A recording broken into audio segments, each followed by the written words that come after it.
அந்த லட்சணத்தை நான் பார்த்தேன். போரூர் சிக்னலில் அந்த லட்சணத்தை நான் பார்த்தேன். போகிறாங்க 10 பேர், இவங்க போகிறாங்க. அந்த யார்கிட்ட போய் கையெழுத்து வாங்குறாங்க தெரியுமா?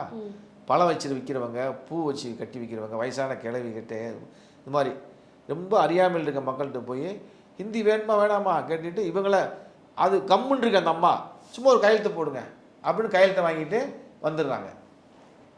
இதுக்கு பேர் கையெழுத்து இயக்கமா? கையெழுத்து இயக்கம்னா என்னன்ற புரிதல் இருக்கா? போய் நீ பிரச்சாரம் பண்ணுறியா?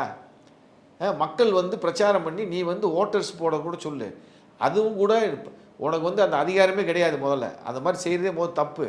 ரெண்டாவது வந்து 10 லட்சம் பேர் கையெழுத்து வாங்கியிருக்கேன் அப்படின்றதெல்லாம் வந்து சும்மா அந்த கதையெல்லாம் விடக்கூடாது. 10 லட்சம் பேர் யார், எங்கே கையெழுத்து போட்டாங்க? அவனுக்கு ஒருத்த கூட கையெழுத்து போட மாட்டாங்க. மக்கள் வந்து ஹிந்தியை வந்து தெளிவாக புரிஞ்சு வச்சுருக்காங்க. ஹிந்தி என்ற மொழி எங்களுக்கு தேவையில்லை, அது சமஸ்கிருத திணிப்பு தான் அப்படின்றத நம்ம வந்து.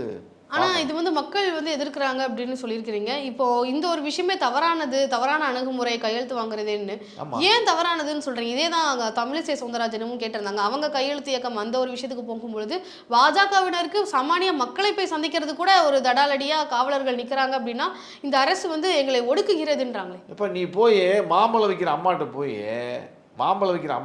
அம்மா ஒரு கையெழுத்து போடணும், அந்த அம்மா போட்டுரும். நாங்கள் பிஜேபியிலேருந்து வாரோம்மா, கையெழுத்து போடுங்கம்மா அப்படின்னா அப்படியாப்பான்னு கையெழுத்து போடுது. நான் பார்த்தேங்க. அப்படி தான் நீ போய் என்கிட்ட வந்து நீ கேட்டியா? இல்லை மாணவர்கள்ட்ட போய் நீ கேட்டியா? பள்ளிக்கூடத்தில் திரும்பி கேட்டியா? நீ காலேஜில் போய் கேட்டியா? பள்ளிக்கூட மாணவர்கள் பிஸ்கட் கொடுத்து கையெழுத்து, அது பிஸ்கட் கொடுத்தா கையெழுத்து, ஒரு அறியாத போய் 2 பேர் கையெழுத்து. பிஸ்கட் எதுக்கு கொடுக்குற நீ? நான் என்ன கேட்குறேன், உனக்கு வந்து மொழி மேலே அக்கறை இருக்குது. மொழியை வந்து நீ புரிய வச்சு தான் நீ மொழியை புரிய வச்சு கையெழுத்து வாங்கணும். இந்தியோட பெருமையெல்லாம் நீ பேசி தானே கையெழுத்து வாங்கணும். எதுக்குடா பிஸ்கட் கொடுக்குற நீயே? அப்போ நீ பண்ணுறது தப்புன்றதுனால பிஸ்கட் நீ கொடுக்குறாங்க. பிஸ்கட்னா லஞ்சம், அப்படி தானே? பசங்களுக்கு போனால் என்ன கொடுக்கணும்? பிஸ்கட் கொடுக்குற. இந்த புள்ள பிடிக்கிற மாதிரி அது.